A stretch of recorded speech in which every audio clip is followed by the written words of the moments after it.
आपके साथ सत्यम गौर। बुलेटिन की शुरुआत इस वक्त की बड़ी और अहम खबर के साथ आप करेंगे। आपको बता दें कि देश में कोरोना की दूसरी लहर अब बेकाबू जो रफ्तार थी वो कम हो गई है। वहीं आपको बता दें कि अगर 72 दिनों की बात करें तो कोरोना के एक्टिव मामलों में 8 लाख से कम का यहां पर देखी गई है। वहीं आपको बता दें 58 दिन के बाद अब मौतों का जो आंकड़ा है वो 2000 से भी कम हुआ है। वहीं स्वास्थ्य मंत्रालय के ताजा आंकड़ों के मुताबिक अगर बात करें तो पिछले 24 घंटे की बात करें तो यहां पर 62,480 नए मामले दर्ज किए गए हैं और जिसमें से 1,587 संक्रमितों की इस दौरान जान चली गई है। आपको बताते चले कि पिछले कुछ दिनों के जो आंकड़े हैं वो हम आपको बता रहे हैं। वहीं 8,000 आपको बता दें 88,977 लोग कोरोना से ठीक भी हुए हैं। वहीं इसी के साथ ही देश में कोरोना से मृत्यु दर 1.29% हो गई है, जबकि रिकवरी रेट की बात करें तो 96% पहुंच गया है। वहीं देश के अलग अलग हिस्सों में कोरोना की बात करें तो महाराष्ट्र से कल की बात करें तो यहां पर 9,830 नए मामले दर्ज किए गए थे, सामने मामले आए थे, जिसके बाद संक्रमितों की कुल संख्या यहां पर 59,44,710 हो गई थी। और इसी के साथ बिहार की बात करें तो पिछले 24 घंटे में कोरोना संक्रमित से 4 और लोगों ने यहां पर दम तोड़ा है बिहार में।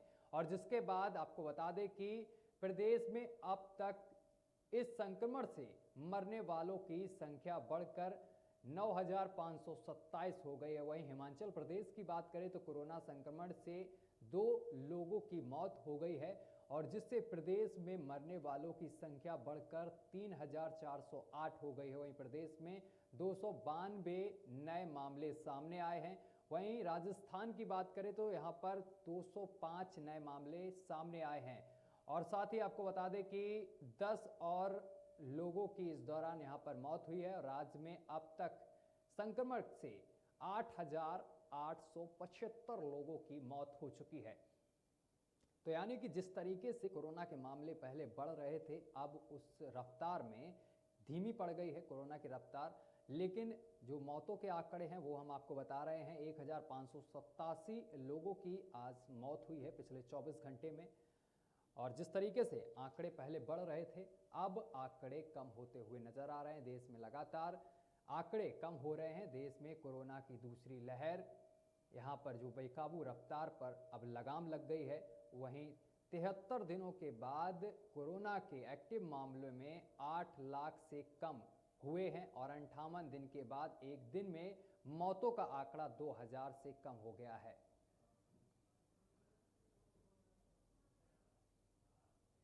चलिए हमारे साथ सीधा लाइव डॉक्टर आनंद शुक्ला जी जुड़ गए हैं। सर बहुत बहुत स्वागत है नेशन फर्स्ट पर आपका। धन्यवाद जी, बहुत बहुत धन्यवाद जी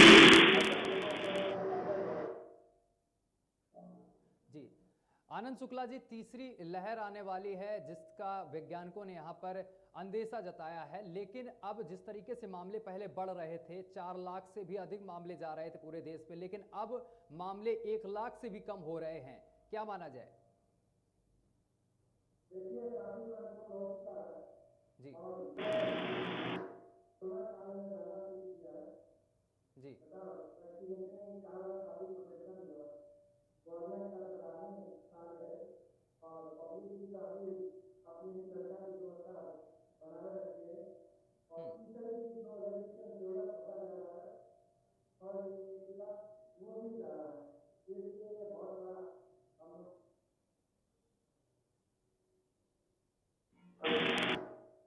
जी सर, लेकिन ये देखा जा रहा है कि जिस तरीके से मामले तो कम हो गए हैं, यहाँ पर लगाम लग गई है, लेकिन एक चीज सबसे अहम है कि लोग यहाँ पर ढिलाई बरतते हुए नजर आ रहे हैं। जिस तरीके से सरकार ने बोला है लोगों से कि मास्क का प्रयोग करें, सोशल डिस्टेंसिंग का ख्याल कर रखें, लेकिन लॉकडाउन खुलने के बाद कई तस्वीरें ऐसी सामने निकल कर आ रही हैं जिससे डॉक्टर साहब लोग यहाँ पर पूरी तरीके से धज्जियां उड़ाते हुए नजर आ रहे हैं।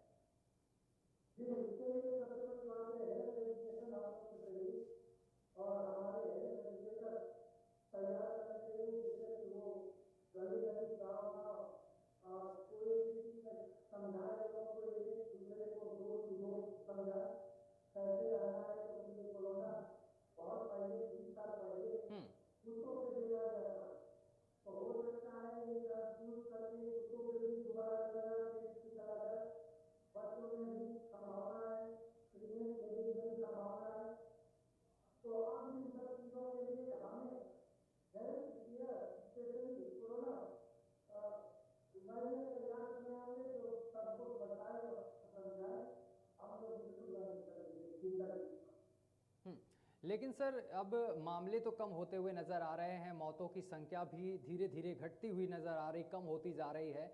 लेकिन सबसे बड़ा सवाल ये है, लोगों के अंदर आ रहा है कि वैक्सीन को लेकर बहुत ही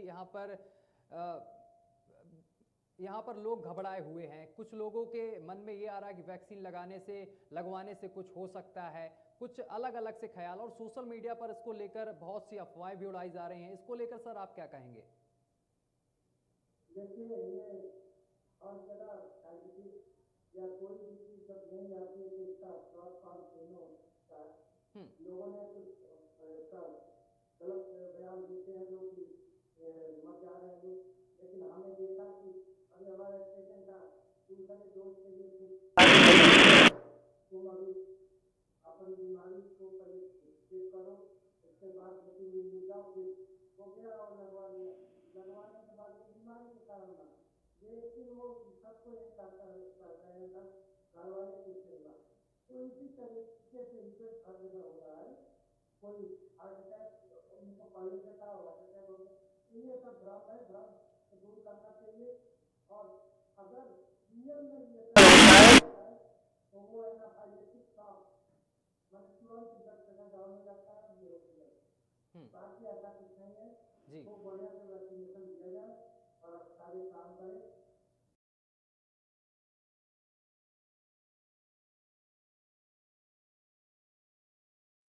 आपको बता दें कि जिस तरीके से कोरोना के मामले अब बढ़ रहे हैं, लेकिन अब जिस तरीके से पहले कोरोना के मामले बढ़ रहे थे, लेकिन अब मामले धीरे धीरे कम होते हुए जा रहे हैं। आपको बता दें पिछले 24 घंटे में 62,480 नए मामले दर्ज किए गए हैं, और जिसमें से 1,587 संक्रमित जो हैं कोरोना से इनकी जान जा चुकी है। वहीं आपको बताते चले कि 88,977 लोग इस दौरान ठीक भी हुए हैं।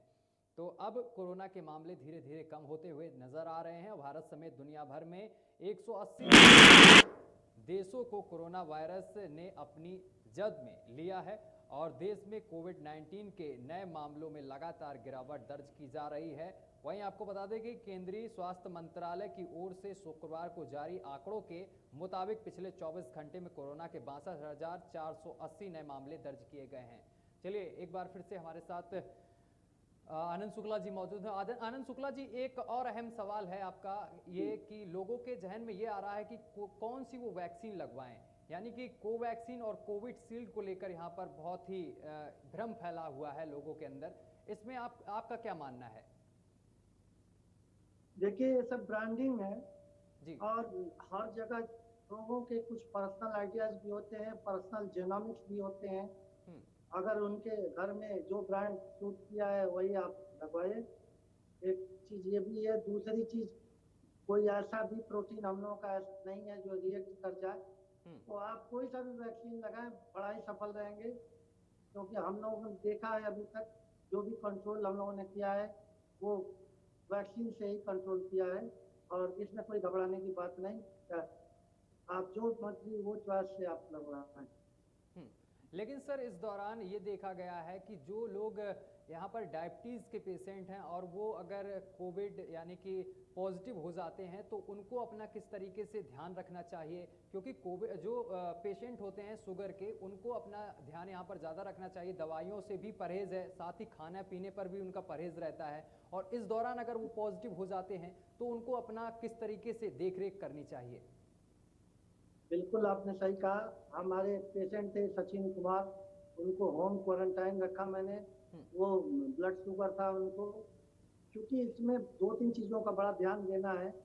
एक तो वो ड्रग जो किडनी की ज़्यादा असर ना करे, और दूसरा ड्रग वो जो लंग्स टिश्यू पे असर ना करे। तो इसलिए क्योंकि पल्मोनरी एम्बोलिज्म होने का डर रहता है, पल्मोनरी फाइब्रोसिस होने का डर रहता है। तो ये सब चीज़ें हम लोग बड़ा बढ़िया से और सीरियसली केयर में रखें। तथा ऑक्सीजन से भी टॉक्सिसिटी होती है। जी, तो आप ऑक्सीजन ह्यूमिड है कि नहीं, ऑक्सीजन की उसकी नेचुरल सेचुरेशन कितना है, कहीं ओवर ऑक्सीजन तो नहीं दे रहे हैं, ये सारी चीजें हैं। साथ में रखना है, कोई दिक्कत नहीं होगी, पेशेंट वैसे से ही सर्वाइव कर जाएगा जैसे आम चीजों में। अगर आपके पास कुछ एंटीवायरल दवाइयाँ मिल जाती है तो उसको आप यूज करें। जैसे मैंने टामिफ्लू जी। किया और एंटी फाइब्रोटिक ड्रग्स भी दिया। मेरा पेशेंट एकदम फटाफट सही हो गया। आज वो नौकरी ज्वाइन करने जा रहा है। तो अब ये चीजें हैं और वहीं उन्हीं के आसपास के लोग काफी लोग मर गए। तो डॉक्टर्स को भी ये एजुकेशन बहुत ही जरूरी है, जिसमें कोविड स्पेशल ट्रेनिंग दिया जाए, चाहे WHO चाहे एम्स, ये बुला बुला के प्रैक्टिशनर्स को ये टीचिंग दिया जाए, ट्रेनिंग दिया जाए, कैसे सेव किया जाए, क्योंकि ये छोटी छोटी चीज़ें हैं, पहली बार एक्सपोजर में आई हैं। हमारे फिजिशियंस को उतना नॉलेज नहीं है, और जिनको नॉलेज है वो लैब में बैठे हैं, वो पेशेंट का एक्सपोजर नहीं है। तो इस तरीके से जो वाकई में वर्क किए हैं हॉस्पिटल्स में, आईसीयू में, वो आके ट्रेन करें, अपने पर्सनल एक्सपीरियंसेस शेयर करें, क्योंकि इसमें क्लिनिकल सेंसेज का ज़्यादा महत्व है, बशर्ते कि डिवाइसेज और डिजिट का। जी, तो प्रधानमंत्री जी शायद आज कोई MOHF में वो कराने वाले थे 11 बजे ट्रेनिंग के लिए। तो ये ट्रेनिंग मैं आपको सजेस्ट करना चाह रहा हूँ कि स्वास्थ्य मंत्रालय को बताएं कि जो प्राइवेट प्रैक्टिशनर हैं, जो प्राइमरी फिजिशियन होते हैं, उनको सिखाया जाए और वो कंट्रोल करें, क्योंकि हो सकता है थर्ड भी सीरियस निकल आए। तो हम लोगों को तैयार रहना है कि तीसरा अटैक कोरोना का हो तो हम लोग सेफ रहें और बचाएं। लेकिन सर ये देखा जा रहा है कि कोरोना के मामले तो धीरे धीरे कम होते जा रहे हैं, लेकिन एक अहम समस्या जो अब बनकर सामने खड़ी हो रही वो ये है कि ब्लैक फंगस के जो मरीज हैं वो बढ़ते जा रहे हैं। और एक चीज़ और मानी जा रही है सर कि ब्लैक फंगस के जो मरीज हैं उनको भूख लगना बंद हो जाती है। और सर क्या कुछ लक्षण है? बिल्कुल आपने सही कहा। ब्लैक फंगस के स्पोर्स हवा में घूमते रहते हैं। आपने देखा होगा कि कभी भी कोई चीज जूठा चीज सामान छोड़ दीजिए, 2 या 3 दिन में उस पर फफूंदी लग जाती है, उसी को फंगस कहते हैं। उसी तरीके से अगर इम्यूनिटी लो हो, वो फाइटिंग कैपेसिटी कम हो जाए, तो इस तरीके के फंगस वहाँ लग जाते हैं। इसके लिए आप बढ़िया डाइट लें। और डाइट चूंकि आप कह रहे हैं कि भूख नहीं लगता, उसका कारण है लीवर में हिपाइटोटॉक्सिसिटी होने लगती है, प्रोटीन डिग्रेडेशन होने लगता है, फैट डिग्रेडेशन होता है। तो कार्बोहाइड्रेट अगर शुगर का मरीज है तो वो नहीं ले सकता। तो ये सब चीज़ों को ध्यान में रखने के हमारे स्पेशलिस्ट लोग हैं, वो वर्कआउट इसमें करते हैं। डेकाड्रान या डेक्सामेथासोन टेबलेट्स एकदम बंद कर दें। मैंने अपने पेशेंट को जब रिकवरी फेज में आए, मैंने कोई भी डेकाड्रान और डेक्सामेथासोन नहीं दिया, क्योंकि तब तक ये ब्लैक फंगस आ गया था बाजार में और इसकी चर्चा चालू हो गई। अब हमारा पेशेंट सेफ है, ऐसे बहुत से हमारे मरीज सेफ है। तो ये हम लोग अपने मेडिकल और पैरा मेडिकल स्टाफ को ये सब बताएंगे कि जैसे टाइफाइड आया था उसी तरीके से आज भी टाइफाइड है, बच्चों को भी ये सबको है, लेकिन हम लोग सेफ हैं क्योंकि ड्रग्स आ गई हैं, वैक्सीन आ गई है। उसी तरीके से कोरोना भी रहेगा। मैं ऑलरेडी आपको बता चुका हूँ कि कोरोना का वैक्सीन वेट्स में, कुत्तों में 20 साल से था, लेकिन इसको अभी एक्सपेरिमेंट नहीं कर पाए हम लोग ह्यूमन में। 2008 में मैंने वार्निंग दी थी WHO को कि कोरोना रिपीट हो सकता है, और 12 साल बाद ये रिपीट हुआ। तो ये तीसरा भी लोग कह रहे हैं, क्योंकि इंटरनेशनल जो ट्रेवल्स हैं वो क्रॉस नेशंस हैं, क्रॉस कंट्रीज हैं। कहीं एक कंट्री में छुटकारा आ गया या फिर वाइल्ड एनिमल से आ गया, तो ये सब चीजें अटैक कर सकती हैं। तो हम लोगों को बड़ा विजिलेंट रहना है और बहुत आसानी से हम लोग कैरी ऑन कर लेंगे। ब्लैक फंगस हो चाहे और येलो फंगस, व्हाइट फंगस, ये इसके लिए थोड़ा ट्रीटमेंट 2-3 महीने का होता है, घबराने की कोई बात नहीं। इम्यूनिटी हम लोग स्ट्रांग कर देंगे और इसको सेफ करेंगे। ठीक है, ठीक है। लेकिन डॉक्टर साहब ये माना जा रहा है कि ब्लैक फंगस और वाइट फंगस और इसके बाद जो दस्तक दी है येलो फंगस ने, ये माना जा रहा है ब्लैक और वाइट से ज़्यादा घातक येलो फंगस को बताया जा रहा है। आपका क्या सर मानना है? बिल्कुल आपने सही कहा जी। अभी गाजियाबाद में एक रिपोर्टिंग हुई थी येलो फंगस का। लोगों ने देखा कि येलो में कलर ही नहीं, उसमें स्टेफाइलोकोकल बैक्टीरियल इन्फेक्शन हो गया था, और that is a very dangerous. तो वो yellow colour, golden yellow colour जो होता है वो स्टेफाइलोकोकस का होता है। तो उसको जब लोग ऑब्जर्व किए तो बढ़िया एंटीबायोटिक चलाए और तुरंत सही हो गया। तो किसी अच्छे डॉक्टर को आप दिखाएं, कल्चर कराएं, उसका सेंसिटिविटी टेस्ट कराएं, अपने आप हैंडल कर लेंगे, कोई चिंता की बात नहीं। लेकिन सर जिस तरीके से आपने बताया है येलो और वाइट फंगस के बारे में दर्शकों को, लेकिन ये माना जा रहा है कि जो वाइट फंगस है ये ज़्यादा घातक बताया जा रहा है, लेकिन सर इससे उभरने के लिए, इससे बचाव के लिए क्या कुछ करना चाहिए? देखिए, एम्फोटेरिसिन भी जो है broad spectrum anti fungal tablet है, इंजेक्शन है। इसमें जनरली इंजेक्शन ही दिया जाता है एम्फोटेरिसिन भी। अगर एम्फोटेरिसिन भी ना मिले तो ग्लाइसोफल्विन के नाम से आती है, तो एक और भी फल्विनेट करके आई है, उसको भी आप दे सकते हैं। तो ये केवल स्किन स्पेशलिस्ट से मिले, वो उनको कॉल किया जाता है स्पेशली, वो एंटी फंगल का स्पेशल ट्रीटमेंट बताते हैं और ठीक हो जाता है, कोई घबराने की बात नहीं। आँख के लिए थोड़ा सा ये ज़्यादा डेंजरस है ब्लैक फंगस, क्योंकि आँख में चूंकि टीयर्स होते हैं और नमी होता है, ह्यूमिडिटी होता है, तो वो ग्रोथ कर जाने के कारण ये कैप्सूल के अंदर घुस जाते हैं और पूरा आँख निकालना पड़ता है, तो इसलिए थोड़ा सा ये करना पड़ेगा। ठीक है डॉक्टर साहब, ये बात आपने एक अहम बात कही है जिसको दर्शक भी जानना चाहते हैं और मैं खुद जानना चाहता हूं कि जिस तरीके से अगर किसी व्यक्ति को ब्लैक फंगस हो रहा है तो उस हिस्से को क्या निकालना पड़ता है, वहां से शरीर से अलग करना पड़ता है? निकालना पड़ता है, क्योंकि ये बड़ा डीप पेनिट्रेशन है इसका। जहां भी जगह पाता है बोलो और हाइलो जैसे, या कहीं की कोई भी छोटा मोटा कैविटी हो, गड्ढा हो, क्रैक्स हो, उसमें घुस जाता है और बड़ी तेजी के साथ पैंट्स जैसे पंजे फैलाते हैं उस तरीके से उंगलियों की तरफ हर तरीके से फैल जाता है। और वहाँ पे क्योंकि बोन्स है और हाइलोप्लेस है, वहाँ एंटी फंगल ट्रीटमेंट कामयाब नहीं है, क्योंकि वो ब्लड सर्कुलेशन वहाँ पे नहीं है, लेकिन इतना पेनफुल होता है तो वो पार्ट निकालना पड़ता है। अभी एक हमारे मित्र थे, उनको वो बहुत ज्यादा जर्दा खाते थे और ये गुटखा खाते थे, उनको माउथ में हो गया, माउथ के बाद ब्लड फंगस हो गया, उनका जबड़ा काट दिया गया, अपेंडिक्स काट दिया गया, नाक से खाना खाते हैं, माने नाक से वो टाइल्स ट्यूब डाल दी गई है, इससे खाना खाते हैं। तो इसके लिए बहुत ज्यादा अवेयर रहें और तुरंत डॉक्टर। आनंद शुक्ला जी, कई ऐसे पेशेंट सामने आए, कई ऐसे मामले सामने निकल कर आए हैं जिसमें ये देखा गया है कि मरीज जो है उसको 2 डोज युवक को लग गई हैं वैक्सीन की, लेकिन इसके बाद भी वो पॉजिटिव पाया गया है।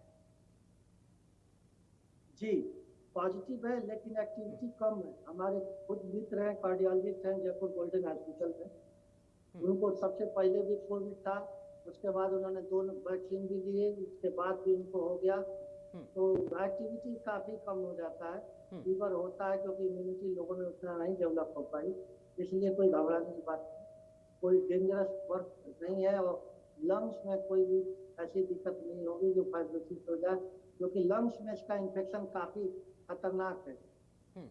लेकिन सर एक चीज और कि जो पेशेंट घर में आइसोलेट हैं, कोरोना के मरीज हैं और इस दौरान उनको सांस लेने में अगर कोई प्रॉब्लम होती है, अक्सर कर ये देखा जा रहा है कि सांस लेने में ही प्रॉब्लम होती है, तो इस दौरान उनको घर में क्या कुछ उपचार करना चाहिए? बहुत अच्छी बात बताए। सबसे पहले तो पोस्चर उनका ऐसे लिटा दीजिए, लिटाने में कम से कम 10 से 15% ऑक्सीजन बढ़ जाता है और उनकी सांस लेने की आदत भी बहुत अच्छी हो जाती है। दूसरा जो है, अगर बहुत ज़्यादा सांस फूल रहा हो तो 45 डिग्री पे बैठा दीजिए, उससे भी फर्क हो जाएगा। अगर इससे भी नहीं ठीक हुआ तो आपके पास एम्बू बैग है, तो एम्बू बैग से आप सांस दे सकते हैं। और तीसरी चीज़ जो है, हम लोग आज सबको बता रहे हैं कि हर सोसाइटी में, हर गांव में, जहाँ जहाँ भी है, ऑक्सीजन जनरेटर या ऑक्सीजन क्रिएटर जरूर रखें, जिससे कि इमरजेंसी हम लोग टैकल कर लें। और क्योंकि हर जगह ऑक्सीजन अवेलेबल नहीं होता, केवल गाँव में और ब्लॉक्स में भी जहाँ जहाँ हो, हमेशा ऑक्सीजन की सिलेंडर आप देखें भरा है कि नहीं भरा है, और रेगुलर चेकअप कराएं, जैसे इमरजेंसी ड्रग्स देखते थे पहले, ऑक्सीजन भी देखा करें।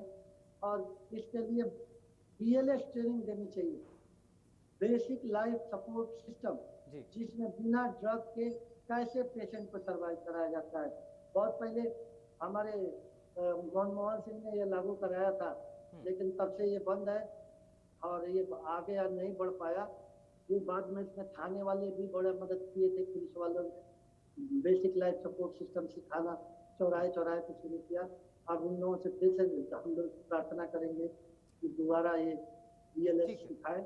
जैसे इन्होंने कोरोना में मास्क की चेकिंग शुरू की, उस तरीके से ये भी सिखाए, बड़ा ही अच्छा रहेगा और बहुत बढ़िया हम लोग कंट्रोल करेंगे। ठीक है। आनंद शुक्ला जी, हमारे साथ जुड़ने के लिए बहुत बहुत शुक्रिया आपका, तमाम जानकारी दर्शकों को देने के लिए कोरोना के बारे में, साथ ही ब्लैक फंगस के बारे में विस्तार से एक एक बात दर्शकों को समझाने के लिए, किस तरीके से लक्षण होते हैं, किस तरीके से अपना रख रखाव करना चाहिए और क्या खाना चाहिए और क्या नहीं खाना चाहिए, तमाम बातचीत करने के लिए सर आपका बहुत बहुत धन्यवाद। फिलहाल के लिए बुलेटिन में अभी के लिए बस इतना ही। देश दुनिया की तमाम खबरें देखने के लिए देखते रहिए नेशन फर्स्ट।